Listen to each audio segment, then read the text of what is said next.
have embarked on this journey informally as the August meeting, a group of individuals coming together to revive the beloved and fading culture of reading, spanning across various age groups.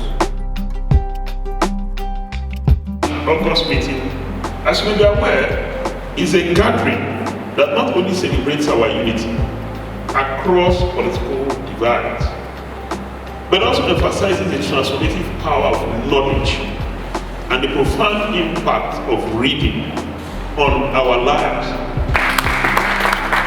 Now you've done 1,000 games, what's next for you? I said, if you've been to the stadium 1,000 times, you must have 1,000 stories to tell.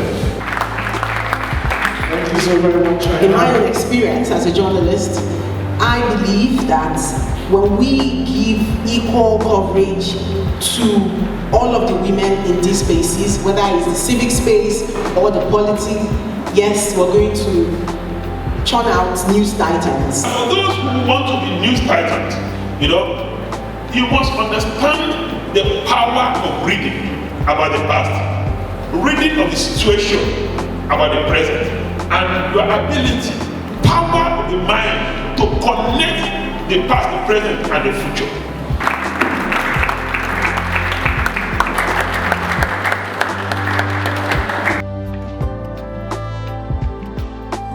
At the end, Jonathan did what many did not expect would happen. He grabbed the phone and he made the call even before the count was complete. The author shared the sentiments of the politicians at the time, including those of the PDP stalwarts who were disappointed with Jonathan's quick concession and the implications they considered to be too hasty, with all of the powers of a president deciding to grab the phone and placing that call. It looks simple, but it's not simple. Thank you. My name is Ogichukwu Boko, and I'll be drawing a summary of the chapter to a close.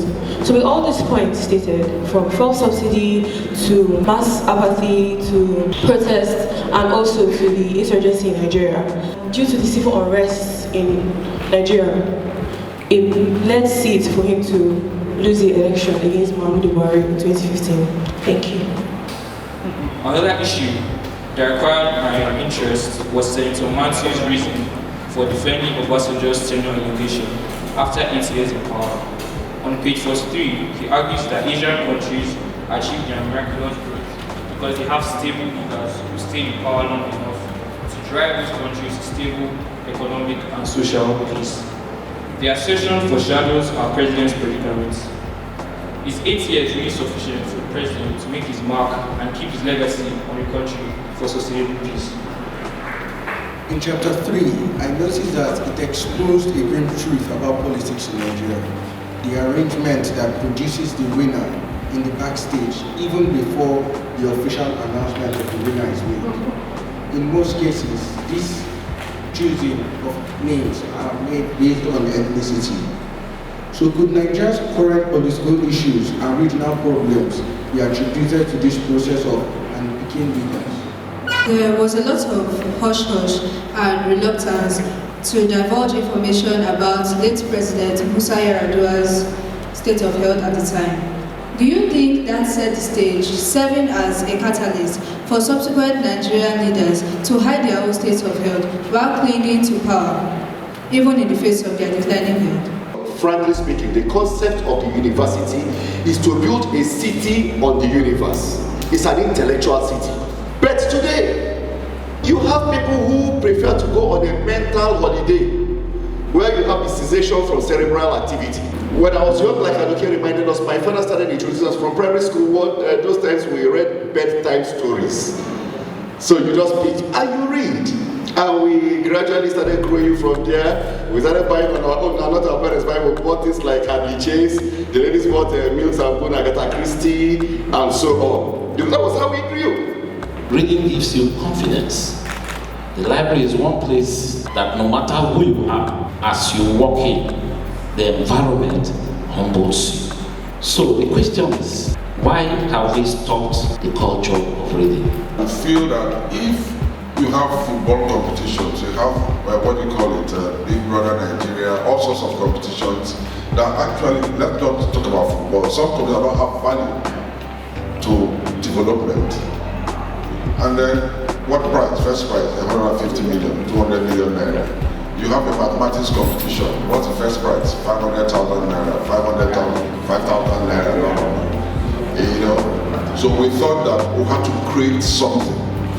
And we went out of a way, and by the special grace of God, we'll have a competition that the first winner, the first prize is 10 million naira. There is no child I know that I go to visit when they are born or they celebrate a birthday, that one of the gifts I give is a book. And I encourage my children to read to their children. And my grandchildren know that when they come to grandma's house, they are read a book. And they remind their parents in the night, when I'm in grandma's house, she reads a book to me. So their parents read books to them. As we speak, if we ask your child whether he's from Rivers, he's likely to tell you that's where my father comes from. He is a child of the world. These children look at the world differently. They don't see this Igbo, Yoruba, Hausa, Muslim, Christian stuff that has held us back. This country, these children will build a different country. And we cannot give up. Because when we say every single day to build a nation where peace and justice shall reign, to build, that's an infinity, right? To build a nation. The work of building a nation, it means that 1,000 years from now, Nigerian children will continue to say, to build a nation. That means that job will never be done. So when people say Nigeria cannot work, Nigeria will work. And no matter what level, these children will grow up and they will build a new country. And their own children will still come and be saying, to build a nation.